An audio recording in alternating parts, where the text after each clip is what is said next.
I'm not super superstitious, but it's been a few times I've taken shoes off and like changed them, but that's just because sometimes they hurt, like hurting my feet, or a shoe might just be too tight if it's brand new, or if a shoe's like old and worn out, feel like the ground is like super hard, so I just kind of switch them out. But I'm not like super superstitious on that. So how do you guys kind of go about choosing which ones you're gonna wear?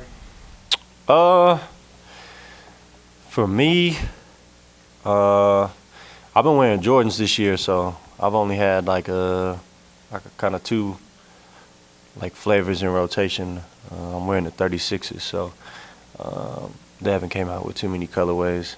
So I'll just kind of keep it simple with those two for right now. You switched from Don's shoe though in that. Yeah, in first half to second half, and then you kind of erupted. yeah. Any correlation there? Nah, cause I don't know. I think it was just cause it was a new shoe. I told him that too. I was like, bro, it wasn't nothing to get your shoe, dog. It was just a new pair of shoes. It was like not broke in at all. If he would have gave me one that he worked out in or something, I probably would have felt better and probably had a better game. Too tight, didn't feel good, didn't like it. No, I'm just joking. Nah. I love his shoes actually. He has like the best like signature I think shoe in Adidas right now in terms of like all his like collabs and collections. I don't know how many he got out right now, but the ones in his locker right now, the ones that's like taking up the whole locker room, all those colors, be pretty sick. That's it. And we're gonna talk about shoes all day. Are you a soccer fan? Not necessarily. No. Nah. But I mean, if it's a good game, I'll watch it. Like. We were just talking to Boyan because Mhm. he's friends with Demir, who's on RSL. Right. They're going to the Western Conference Finals. Oh, sick. Is that here? It's in Portland on Saturday. Oh, boo. Yeah. Where would they play? Like, it's just one game? Yeah. Like Western It's Conference single Finals? elimination, Oh, yeah. a single elimination. Dang. So the finals, if they made it to the finals, where do they play? New York or Philadelphia, and it would be Oh, the that's day weak. you guys play in DC. Oh, that sucks. So it's all bad. Yeah. Dang. I seen that they was doing well. I remember when Boyan wore, I think his jersey said Boyan on the back, but then I started like paying attention. But I've heard they've been doing really well. So I hope they win. That'll be lit. Are you in between like braid sessions, or are you gonna wear your hair? No. I'm getting my hair braided today. Yeah. I didn't think I was gonna have to do media, so. Sorry about that. No, it's all good.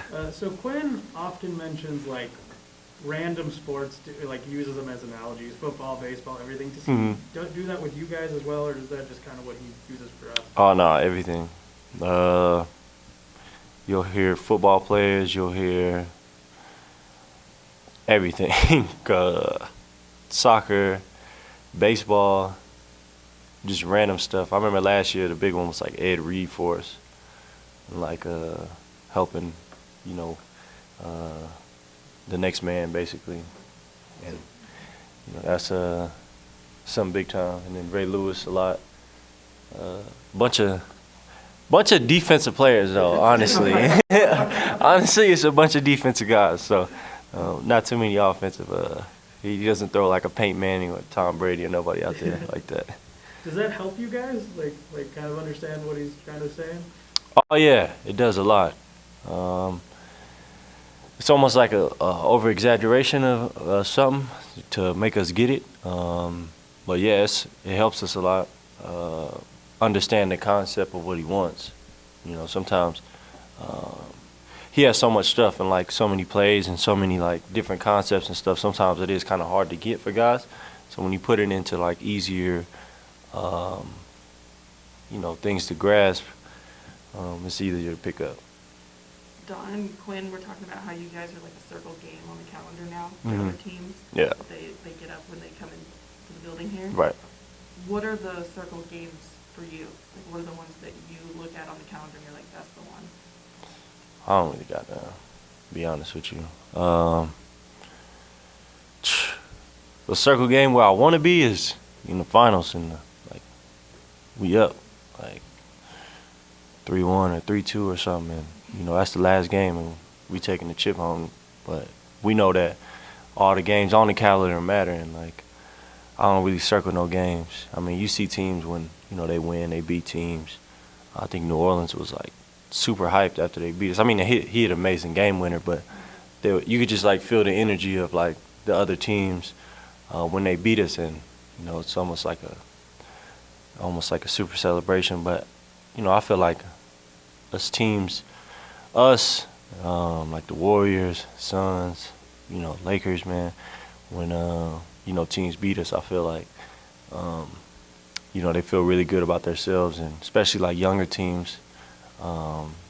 And teams that are trying to get in the playoffs, like Sacramento, they use this as like a gauge almost.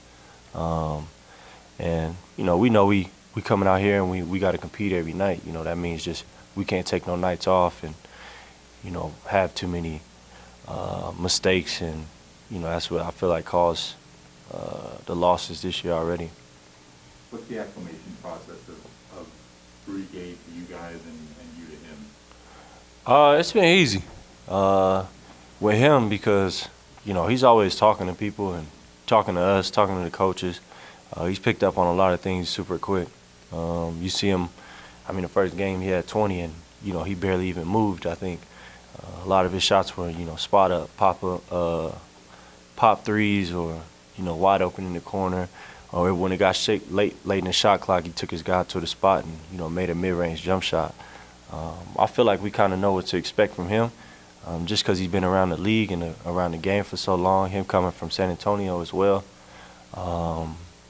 you know, it's just easy for him to pick up all the concepts, and was easy for us to, you know, just bring him in and incorporate him with us. Quin said that when we asked Quin a similar question, he said that like the big thing that takes adjusting for any new guy coming in is getting used to playing with Rudy Gobert, just because Right. he's such a unique player. Do you remember what that was like for you coming in and kind of having that experience? For me, it was like I know he's behind me. Like if I'm messing up defensively or my guy goes past me or I get driven by in the closeout, I knew Rudy was back there to contest the shot or make the shot hard.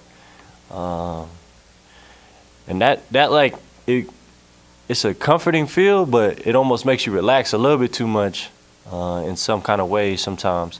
But that's where our kind of like focus has been all year this year too, is like containing the ball, because you know Rudy's a big presence for us offensively and defensively.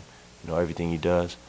But yeah, that's something that you definitely got to pick up too, because you know we doing a lot of different schemes to keep him in the areas that we want him. You know, like Rudy Gobert protecting the rim, and you know him guarding people at certain times of the game.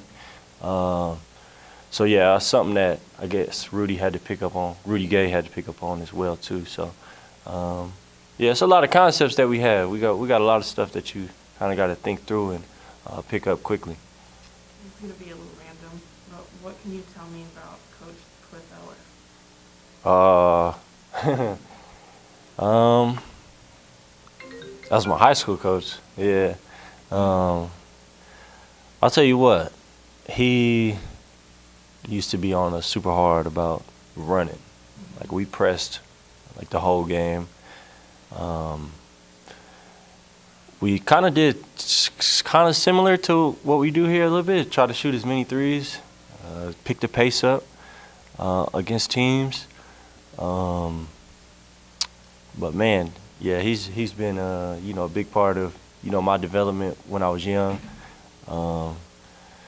You know, I was kind of pissed at him a little bit when I was younger, especially like my freshman year. He didn't put me on varsity, but it was better for me, you know, to learn and grow it. You know, kind of the guys on the freshman team. What ended up being like the team we went to state 2 years in a row with. So like that was my starting freshman. I'm not doing media.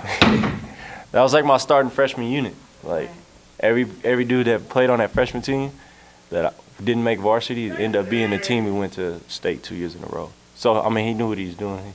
He had two pros, me and Andre Roberson. Right. So I guess he knew what he was doing a little bit. Yeah, look back and on it now. Yeah, nah, I'm not pissed. He did what he's supposed to do.